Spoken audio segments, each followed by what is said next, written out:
నేపాల్ దేవతల ఆశీస్సులు పొందిన దేశం, పావనమైన నదులు ప్రవహించే పుణ్యభూమి.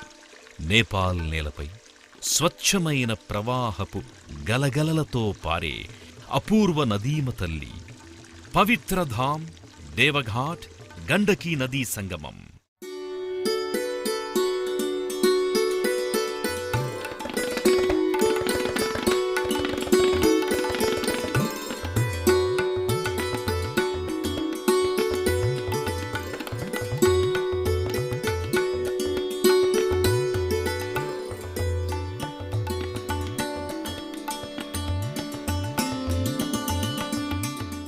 ఓం నమో వెంకటేశాయ.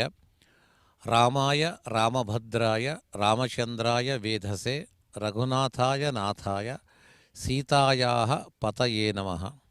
పావనమైన నేపాల్ క్షేత్రము ఎక్కడ అడుగుపెట్టినా అదొక పురాణ ఇతిహాస లోకానికి మమ్మల్ని తీసుకువెళ్ళిపోతుంది.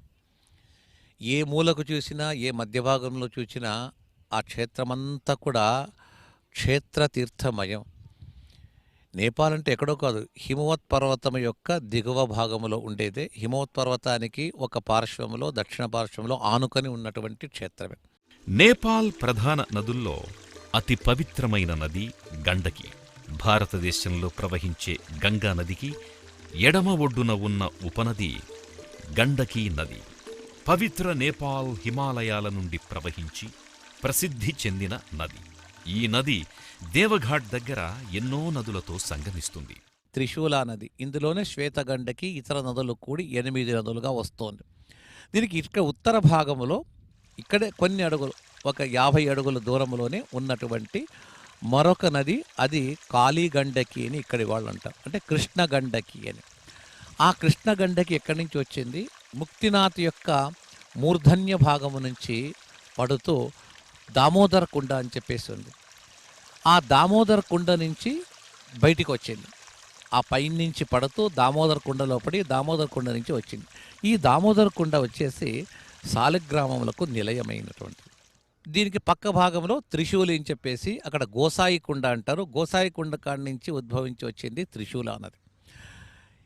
అన్ని నదులు కలుస్తూ వస్తూ ఒక్క నది మాత్రము కృష్ణగండకి, కాళీగండకి అని పిలుస్తారు వీళ్ళు. ఆ కృష్ణగండకి మాత్రం సపరేట్గా వచ్చి ఇక్కడ ఈ మిగతా నదులతో కూడి వస్తున్న త్రిశూలి నదిలో ఇది సంగమం అవుతున్నది.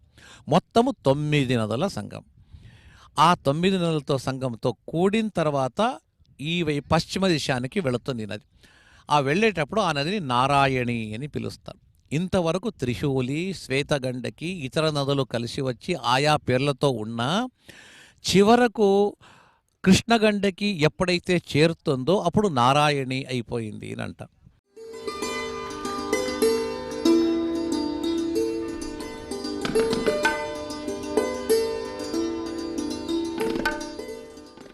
ఏ ప్రజలైనా తమ ప్రాంతాలలోని ప్రాచీన ఆలయాలకు పురాణ ప్రశస్తిని, ఆయా ప్రాంతాలలో పారే నదులకు ఇతిహాస ప్రసక్తులను జోడించడం చాలా సందర్భాల్లో చూస్తుంటాం.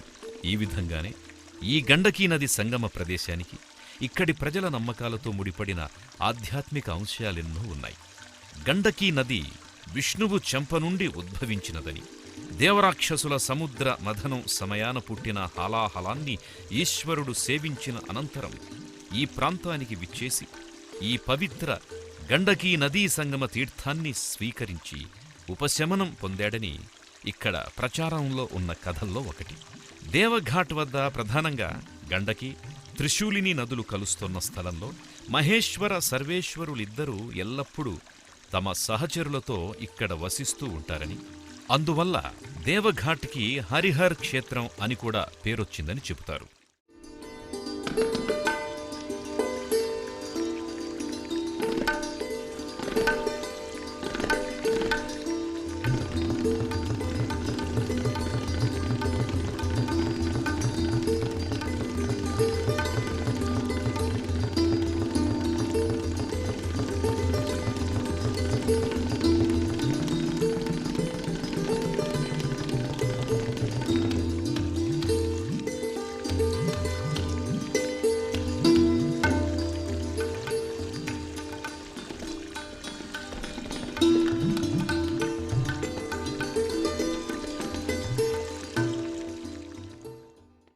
దేవఘాట్ నేపాల్ మధ్య భాగంలో ఉన్న అత్యంత పవిత్రమైన ప్రదేశం. దేవఘాట్ భూత్వాల్ ఖాట్మండు ప్రధాన రహదారికి సమీపంలో ఉన్నది. నారాయణ ఘాట్ నుంచి పోఖ్రా వెళ్లే రహదారిలో నారాయణ ఘాట్కి సమీపంలో ఉంది దేవఘాట్. ముక్తినాథ్ నుంచి గోసాయి గందకి, కాళీ గండకి, శ్వేత గందకి, కృష్ణ గందకి నదులతో పాటు ఈశ్వరుడి త్రిశూలం యొక్క మహిమతో ఏర్పడిన పరమపావన త్రిశూలి నదితో పాటు మరికొన్ని చిన్న నదులతో కలిపి మొత్తం 9 నదులు కలిసే పవిత్ర సంగమ స్థానమే గండకీ నదీ సంగమం. It's me, Saraswati Bhandari. I am come from Bharatpur, Chitwan. This place is famous for the historical place and religious place also. So many people come here to monitoring this place. Here is a Kaligandari river and Trishuli rivers matching the hairs, and from here to make the next deepest river of this Nepal's. This place is very famous for many conditional place, and sometime Maghe Sagrati celebration, Nepalese people, all Hindus people celebration, so many things, and so many people come from the monitoring in this place, and they come here to pray the gods. And in the historical place, so many gods come here and to bathing here, and our Mahabharat, Sri Swastanis, so many Vedas tell the history of this place. Lumbini, నారాయణి మండలాలు కలిసే చోట ఈ పవిత్ర గండకీ నది సంగమం ఉంది. గండకీ నది దేవఘాట్ ప్రవేశానికి ముందే దామోదర కుండంలో పడి గలగలమని సవ్వడి చేస్తూ ఈ సంగమ స్థానానికి తరలి వస్తుంది. అందుకే ఈ నదిని నారాయణి అని కూడా పిలుస్తారు. ఈ నదుల సంగమ స్థానాన్ని బెని అని కూడా అంటారు.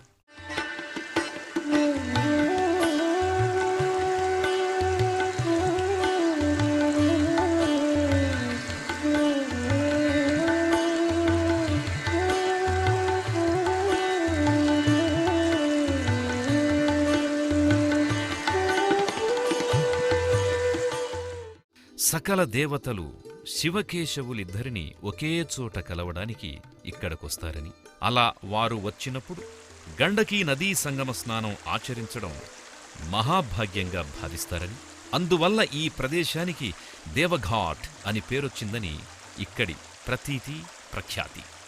యుగయుగాల గాథలకి మూలమైన మహత్యాలని, అందుకు కారణమైన ప్రదేశాలని మనం గండకీ నదీ సంగమ ప్రాంతంలో సందర్శించవచ్చు. Warmly welcome to the Harihar Bhumi. This one is Harihar Bhumi, and Harihar, this place is the combination of two places. This one came from, this one is Har place.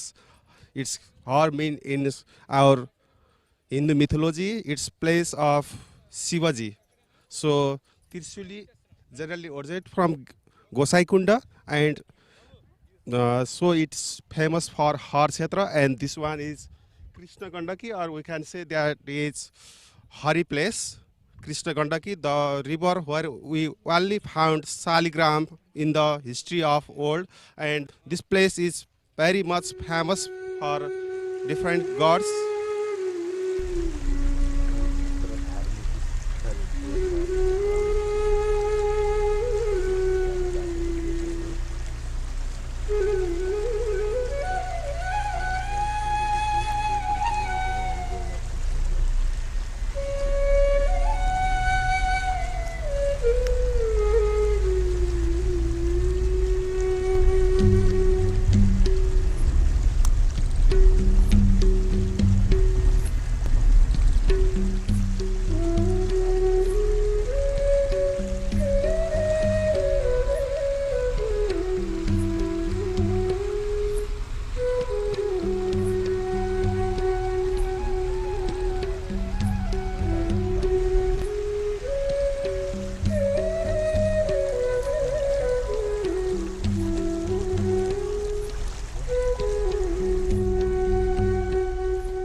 పవిత్రమైనటువంటి నది ప్రవహిస్తోంది.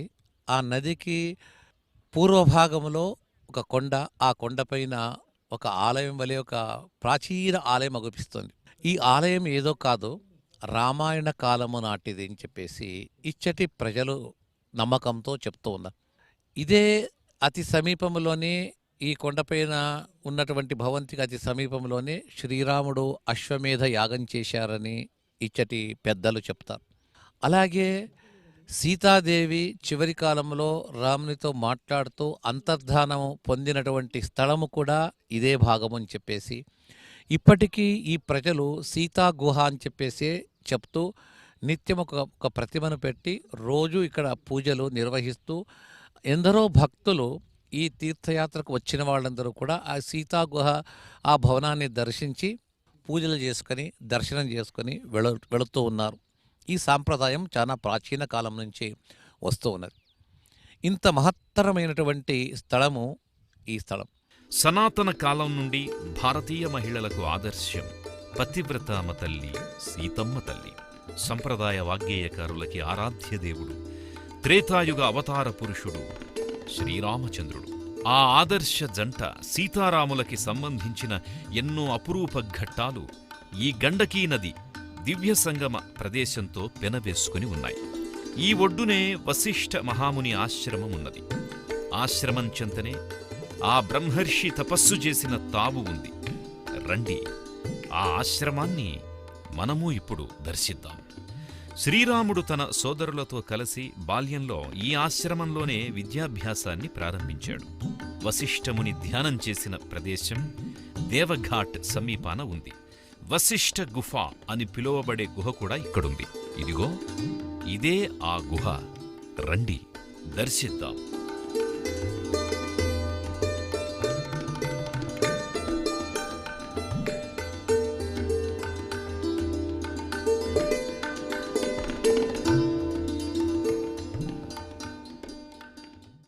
ఒక కల్పంలో శ్రీరాముడు అశ్వమేధయాగ సమయాన ఇక్కడ యజ్ఞం కూడా చేశాడని తెలుస్తోంది. ఇది సీతాదేవికి సంబంధించిన స్థలం. వాల్మీకి ప్రణీతమైన శ్రీమద్ రామాయణంలో సీతామాతకి ఈ పరిసరాలతో ముడిపడి ఉన్న కథేమిటో, ఆ కథనమేమిటో ఇప్పుడు మనము చూద్దాం. రండి.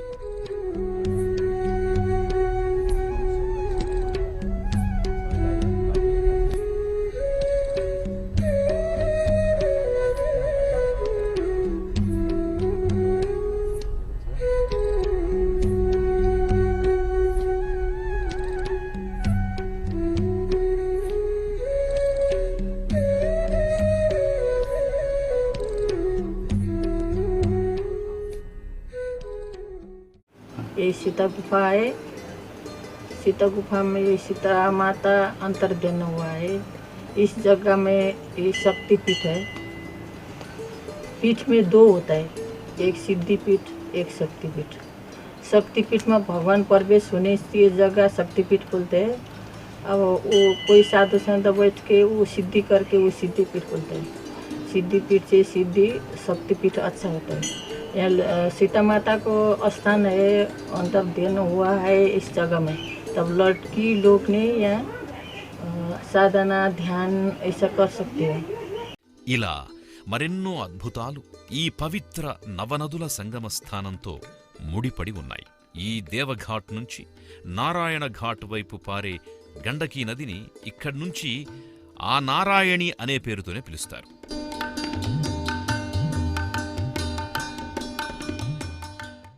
नमस्ते, मेरा नाम विजय है, विजय राजथरा, और मैं यहाँ पर ध्यान करने के लिए आया हूँ काठमांडू से। और ये एक तो देवघाट है, जहाँ देवघाट है, और दूसरे यहाँ पर काली गंडकी नज़दीक है, और सीता मैया जो अंतर्धान हुआ है ये भी यही जगह है। बड़े साधु संत ये कहते हैं कि ये सिद्ध भूमि है, मोक्ष भूमि है। तो साधना करने से यहाँ पर जो साधक का जो इच्छा होते हैं तो वो पूर्ण हो जाते हैं जल्दी। जैसे मैं आया हूँ, बहुत लोग यहाँ पर आया है तो उसने ये अनुभव किया है। तो मैं यहाँ पर आया, और यहाँ पर लड़के रुक नहीं सकते ये जगह पर, सिर्फ लड़कियाँ आए हैं क्योंकि ये माता के वास स्थान है यहाँ पर। तो यहाँ पर लड़के नहीं रुक सकते। तो कभी कभी हम दिन में करते हैं, फिर रात में ऊपर जाना पड़ते है हमें। और जो माता जी है, गुरु माँ है, तो माता जी ये करते हैं, यहाँ पर जो साधक लोग होते हैं जैसे देवघाट पर आते हैं तो उसे खाने के लिए जो साधक अच्छे होते हैं उसे सब व्यवस्था माता जी करते हैं यहाँ पर। तो माता जी की कृपा से मैं भी यहाँ पर हूँ। బ్రహ్మ తన మొదటి యజ్ఞాన్ని చేసిన ప్రదేశం ఇదని, అందువల్ల ఈ స్థలాన్నే పురాణాలలో తొలి ప్రార్థనల్లో ప్రస్తావిస్తారని ఇక్కడి పెద్దలు తెలియజేశారు. ఈ త్రిశూల నది అనేది ఎలాగొచ్చింది అంటే, ఈశ్వరుడు విషపానం తర్వాత తాప పరిహారం కొరకు కైలాసం పైన వెళ్ళాడు. ఇంకా అక్కడి నుంచి హిమోత్పర్వతం ఇంకా పైన వెళ్ళిపోయాడు.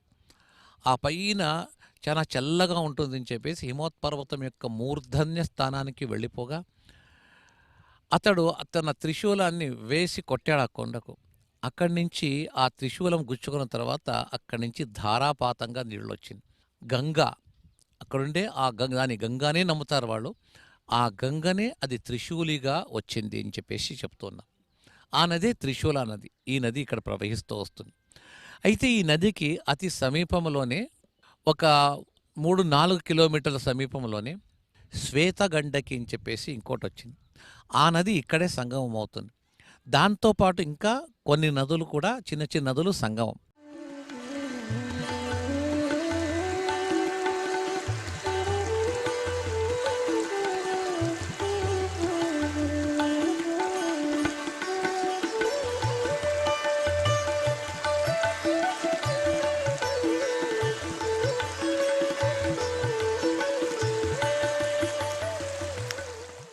దేవఘాట్ నుంచి నారాయణీ నది భారతదేశంలోకి ప్రవేశిస్తుంది. బీహార్ రాష్ట్రంలో పాట్నా వద్ద గంగానదిలో కలుస్తుంది. ఈ గండకీ నదికి మరో అత్యంత ప్రసిద్ధి పొందిన విశేషమున్నది. పవిత్ర గండకీ నది ఈ సంగమానికి వస్తూ వస్తూ లెక్కకు మిక్కిలి సాలగ్రామాలను మోసుకొస్తుంది. ఒక్క మాటలో చెప్పాలంటే దీనిలో దొరికే ప్రతి రాయి సాలగ్రామమేనేమో. అందుకే ఇది గంగానదికి సాటి అయిన నదిగా ప్రాముఖ్యం పొందింది. సాలగ్రామము విష్ణు ప్రతీకమైన విశిష్ట ప్రాముఖ్యం కలిగిన అపూర్వ శిలా విశేషం. కలికాలంలో భక్తుల అర్చనాదుల సౌలభ్యం కోసం నారాయణుడు సాలగ్రామ రూపం ధరించాడని దేవీ భాగవతం చెబుతున్నది. అందుచేతే గృహదేవతార్చనల్లో గాని దేవాలయాలలో గాని సాలగ్రామం లేకుండా పూజలు కొనసాగవు. భారతదేశంలో సాలగ్రామ పూజ బహు పురాతనమైనది. ప్రాచీనుడైన అపస్తంభుడు సాలగ్రామ పూజ గురించి పేర్కొన్నాడు. దేవాలయాలలో పంచాయతన మూర్తులకు శిలాప్రతిమలుంటే గృహస్థుల పూజామందిరంలోని మణి స్వర్ణ నిర్మితమైన మూర్తులకు సాలగ్రామములుంటాయి. సాలగ్రామాలను దైవస్వరూపాలుగా భావించడం జరుగుతుంది. ఈ నదులలో అత్యుత్తమమైన నది కృష్ణగండకి, కాళీగండకి. సాలిగ్రామముల శిలలను తన గర్భములో ధరించి ఆ సాలిగ్రామాలను తడుపుతూ వచ్చినటువంటి నది. సాక్షాత్ నారాయణుని యొక్క స్వయం వ్యక్త స్థలం. అష్టౌమే మూర్తయ సంతి స్వయం వ్యక్త మహీతలేని శ్రీరంగము, శ్రీముష్ణము, తోతాద్రి, వెంకటాచలము ఇవంతా స్వయం వ్యక్తం ఏ విధంగానో ఆ స్వయం వ్యక్తంలోనే గండకి కూడా ఒక స్వయం వ్యక్తము సాలిగ్రామ మూర్తి. ఆ నదిలో అనేక సాలిగ్రామాలు ఉన్నది. సాక్షాత్ నారాయణుని యొక్క దివ్య సన్నిధానం. ఆ నారాయణుని యొక్క దివ్య సన్నిధానమైనటువంటి ఆ నదిలో ఈ త్రిశూల మున్నగు నదులంతా చేరిపోయింది. త్రిశూలకు ఈశ్వరుడు అధిపతి, నారాయణుడు అధిపతి ఆ కాళీగండకి. అంత ఈ నదిలో చేరింది కాబట్టి నారాయణమయమైపోయిందని నారాయణి అంటే నారాయణునికి సంబంధమైంది కాబట్టి ఇక నుంచి ఈ నీరు 9 నదుల సంగమమైన తర్వాత నారాయణి అని చెప్పేసి దీనికి పేరు. ఈ నారాయణ నది ఇలాగే వెళ్ళి పాట్నా వెళ్ళిన తర్వాత ఆ బీహార్లో పాట్నా, ఆ పాట్నాలో అక్కడి నుంచి వచ్చిన గంగతో కలిసి సంగమం అవుతుంది. గండకీ సరసస్తీరే చంద్రతీర్థేన శోభితే సాలగ్రామ పురశ్రేష్ఠ కనకాఖ్య విమానగః శ్రీమూర్తి దేవశ్రీదేవ్యా కుబేరో ముఖ సంస్థిత గండకీ గణికారుద్ర బ్రహ్మణామక్షిగోచర శ్రీవిష్ణుచిత్త కలిజిత్ స్తుతిభూషిత నిగ్రహ. పంచాయతనంలో ఉండే 5 మూర్తులు. అవి ఆదిత్యం స్ఫటిక రూపంలో గోచరిస్తుంది, అంబికాం లోహరూపంలో దర్శనమిస్తుంది, విష్ణుం సాలగ్రామ రూపంలో ద్యోతకమవుతుంది, గణనాథం ఎర్రరాయి రూపంలో లభ్యమవుతుంది, మహేశ్వరం బాణం వలె అగుపిస్తుంది. ఈ 5 పూజ చేయడాన్ని పంచాయతన పూజ అంటారు. వీటిలో ఏది మధ్యలో ఉంటే ఆ పంచాయతనం అని అంటారు. సాలగ్రామాన్ని మధ్యలో ఉంచితే ఆదివిష్ణు పంచాయతనం అని పిలుస్తారు.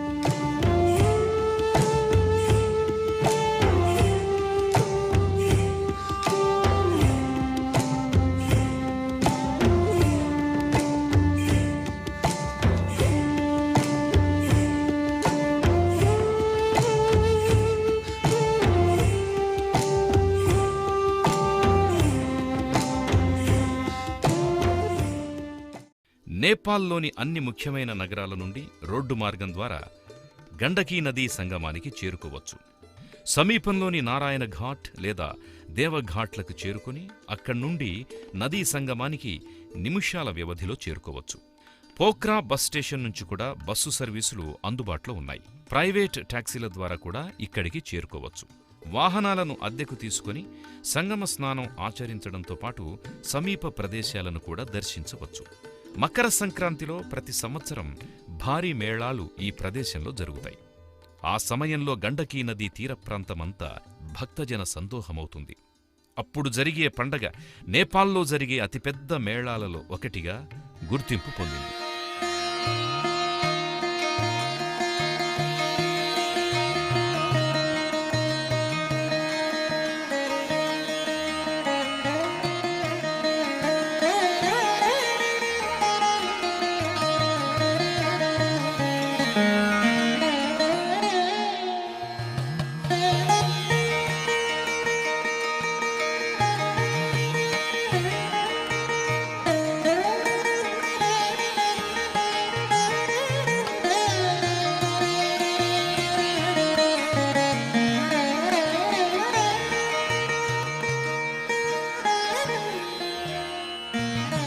గండకీ నదీ సంగమంలో స్నానమాచరించడాన్ని నేపాల్ ప్రజలే కాదు, భారతీయులు సైతం ఎంతో పవిత్ర కార్యంగా భావిస్తారు. అందుకే గండకీ నదీ సంగమ స్నానం, పరమ పవిత్ర సాలగ్రామ సందర్శనం అపూర్వము, ఆనందము, మహాపుణ్యప్రదం. అత్యంత పవిత్రతమమైనటువంటి ఈ క్షేత్రము, ఈ క్షేత్రాన్ని దర్శించి ఈ నదుల్లో స్నానం చేసి అందరూ కూడా పునీతులవుతూ ఉన్నారు. ఇలాంటి గొప్ప క్షేత్రాన్ని మనం ప్రత్యక్షంగా చూడకపోయినా మనము దీనంతా కూడా ఒక మాధ్యమం ద్వారా చూసినప్పటికీ కూడా మనకు పుణ్యం లభిస్తుంది. ఓం నమో వెంకటేశాయ.